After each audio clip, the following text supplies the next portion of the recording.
So the room itself is broken up into two sort of domains. The modal domain is where the room supports standing waves. The pressure domain is where it does not. When you get into the pressure domain, the wavelengths are so long, they literally can't form standing waves in the room. And then it starts transitioning into room gain. And I know that's something that I think you wanted to talk about later. But let's stay in the modal domain.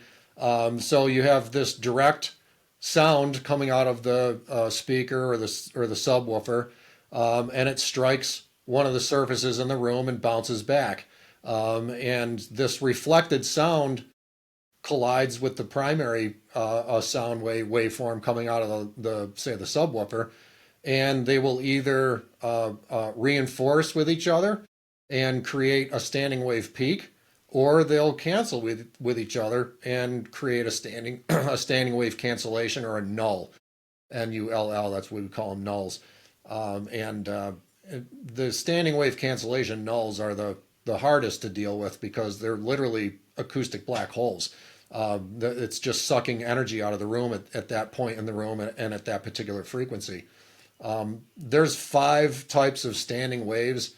There's the front to rear, there's side to side, there's floor to ceiling, and then there's the more complex oblique and tangential. And if you think sort of like 3D pinball machine, you're kind of getting in the right area conceptually.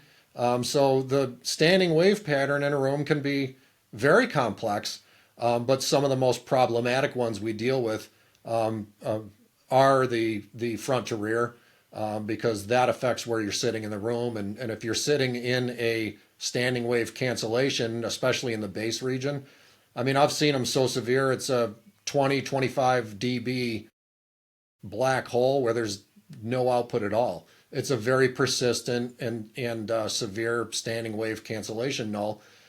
You don't want to sit there.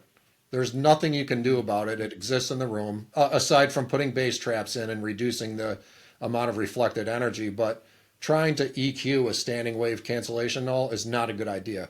If you throw EQ boost at it, it just gets worse.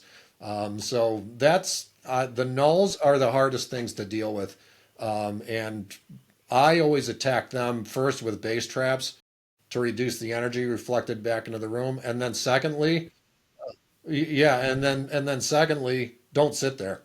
I mean, I will literally tell people who I've looked at their room EQ wizard plot and they have a massive, suck out in the middle of the room at 45 hertz and it's severe. And I said, you don't want to sit there. We're either going to move the listening position or we're going to move the subwoofer, because changing both of those will alter the standing wave pattern in the room and where these nulls are. And we try and find a benign, relatively benign spot in the room that doesn't have a really severe and challenging standing wave pattern.